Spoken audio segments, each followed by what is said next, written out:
Delhi, with its population of over 10 million, has overcrowded streets and pavement food stalls. It is a chaotic and dirty place. People cram into anything that moves. We had now spent 5 months in India and knew the lie of the land. One thing about India is it hasn't changed for hundreds of years. As my great-grandfather said in 1902, India is an abominably dirty place. It still is a dirty place. No hygiene, absolutely nothing. In places like this where you eat on the street, they have got more hygiene than the restaurants, because here you can see them cook. However, my girlfriend Nuria still had some misgivings and our relationship was on the rocks.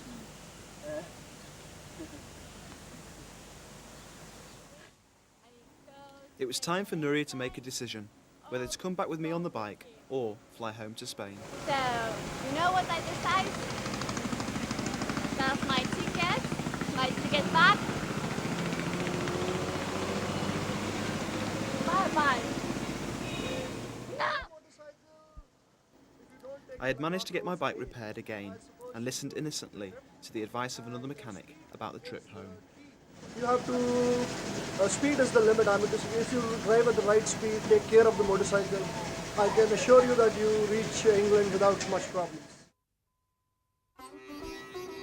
We were packed, primed and ready to set off for our last Indian city, Amritsar, the home of the Golden Temple, the most sacred shrine in the Sikh religion.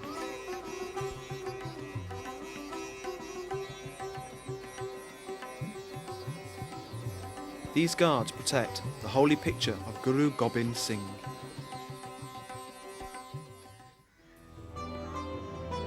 The Indian-Pakistan border was just 20 kilometres down the road. Customs officers were playing their traditional game of how to extract money from all who passed this way. They stopped us filming, but we argued our case. We were on our way home. Pakistan was next on our agenda, with its mosques, minarets and Muslims. Pakistan was as chaotic as India, with its traffic and street food stalls.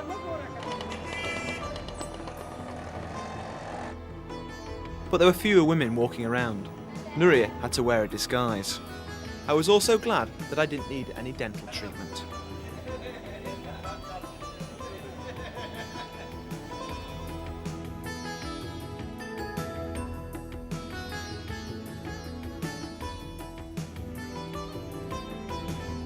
On our second day, we drove to the tribal area of Pakistan, close to the border of Afghanistan. We stumbled into a munitions village, where arms are made. They were clearly not too happy to see us, but we quickly suggested paying them some money to fire off their Kalashnikovs.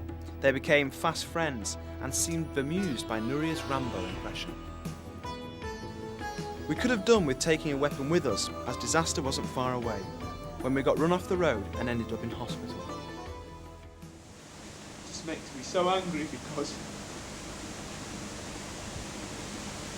I've been waiting to do this for three years, and then some maniac just runs you off the road.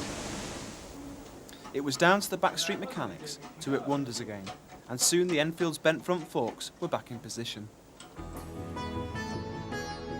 We were both in shock and decided that it would be best to take the train from Peshawar to the southern city of Quetta.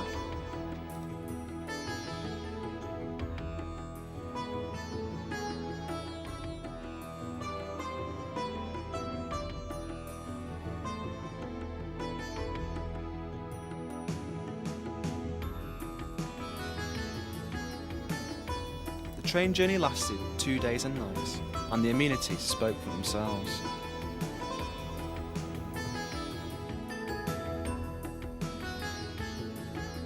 However, we couldn't travel any further by train.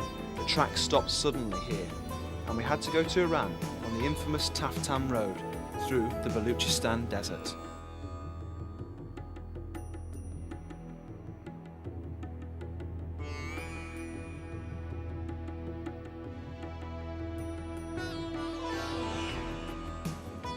These noisy, ornately decorated trucks carry food to the remotest desert communities.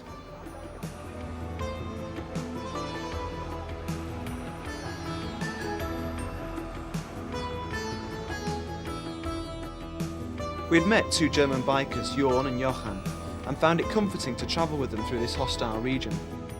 Nuria went on the back of Jorn's bike, as I kept on losing control of the Enfield. Nuria went in search of the little girl's room.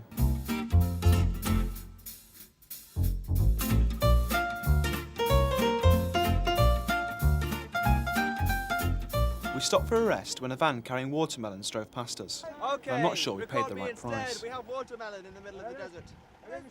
It was reassuring to know that Jorn had had a few problems in Asia as well. Accident is normally. Everybody has an accident. Minimum one. If you don't have an accident here, We've had you're on the wrong trip. We've had 5 accidents. So you are the champion. After this relieving break, we set off again. This time our destination was the Islamic Republic of Iran.